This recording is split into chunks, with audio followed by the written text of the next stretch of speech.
সম্প্রতি সমবায় অধিদপ্তরে বহু সংখ্যক পদে এক নিয়োগ বিজ্ঞপ্তি প্রকাশিত হয়েছে। আমি এই নিয়োগ বিজ্ঞপ্তির সম্পূর্ণ বিষয়টি আপনাদের সামনে উপস্থাপন করছি, ধৈর্য ধরে সঙ্গেই থাকুন। সমবায় অধিদপ্তর গণপ্রজাতন্ত্রী বাংলাদেশ সরকারের এক নিয়োগ বিজ্ঞপ্তিটি প্রকাশ করেছে। সমবায় অধিদপ্তরের আওতাধীন পরিচালন রাজস্ব বাজেটভুক্ত নিম্নবর্ণিত শূন্য পদে নিয়োগ বিজ্ঞপ্তিটি প্রকাশিত হয়েছে। এই নিয়োগ বিজ্ঞপ্তি সম্পূর্ণ অনলাইন ভিত্তিক, সুতরাং আপনারা যারা আবেদন করতে চান তাদের অনলাইনের মাধ্যমে আবেদনটি সম্পন্ন করতে হবে। আবেদনের লিঙ্ক http://cwop.teletalk.com.bd। তো এখানে বেশ কিছু সংখ্যক পদে জনবল নিয়োগ প্রদান করা হবে। প্রথম পদটি পরিদর্শক, পদের সংখ্যা 34 জন। অবশ্যই স্নাতক পাস থাকতে হবে, তাহলে আবেদন করতে পারবেন। এক্ষেত্রে সকল জেলার প্রার্থীগণ আবেদন করতে পারবে। মহিলা পরিদর্শক 1 জন, স্নাতক ডিগ্রি পাস থাকতে হবে। প্রশিক্ষক 16 জন, এখানেও স্নাতক পাস থাকতে হবে, অর্থাৎ ডিগ্রি পাস থাকতে হবে। ফিল্ড ইনভেস্টিগেটর 19টি পদ, এখানেও স্নাতক পাস থাকতে হবে। কম্পিউটার 2টি পদ, এখানেও স্নাতক ডিগ্রি পাস থাকতে হবে। সহকারী পরিদর্শক 105 জন, এখানেও ডিগ্রি পাস থাকতে হবে।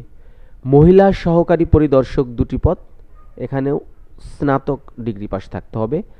সহকারী প্রশিক্ষক 11টি পদ, এখানেও আপনাকে ন্যূনতম স্নাতক ডিগ্রি পাস থাকতে হবে। 60 মুদ্রাক্ষরিক কাম কম্পিউটার অপারেটরের 2টি পদ, এখানেও ডিগ্রি পাস থাকতে হবে এবং কম্পিউটার কাজে পারদর্শী হতে হবে। ড্রাইভার ফিল্ম ভ্যান ড্রাইভার 6টি পদ, এখানে 8ম শ্রেণী পাস থাকলে আবেদনটি করতে পারবেন।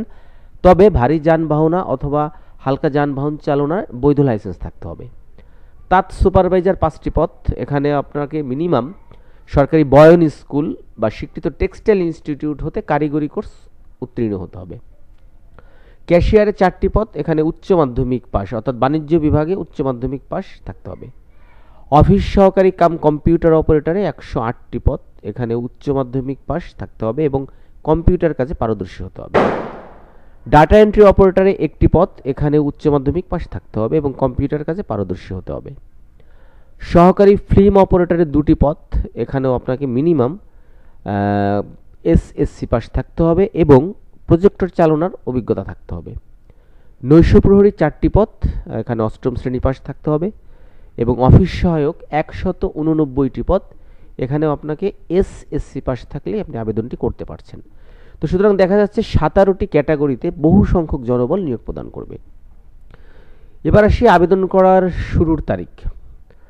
আবেদনটি শুরু হবে 20/3/2025 খ্রিস্টাব্দ সকাল 10টা হতে, অর্থাৎ ইতিমধ্যে আবেদনটি শুরু হয়ে গিয়েছে এবং আবেদনটির শেষ তারিখ 17/4/2025 বিকাল 5 ঘটিকা পর্যন্ত। আমি আবার বলছি যে আবেদনের শেষ তারিখ 17/4/2025 বিকাল 5 ঘটিকা পর্যন্ত।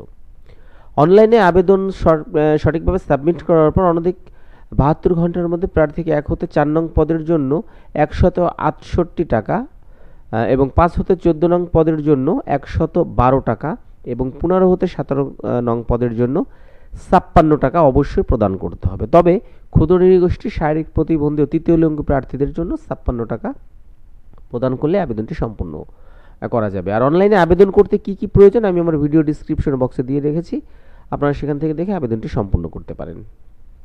তো আশা করি বিষয়টি বুঝতে পেরেছেন যে সমবায় অধিদপ্তরে বহু সংখ্যক পদে জনবল নিয়োগ প্রক্রিয়া ইতিমধ্যে শুরু হয়ে গেছে। ধন্যবাদ নিয়োগ বিজ্ঞপ্তির সঙ্গে থাকার জন্য এবং সেই সাথে ধন্যবাদ আমার বিডি জবস চ্যানেলটিকে সাবস্ক্রাইব করে রাখার জন্য।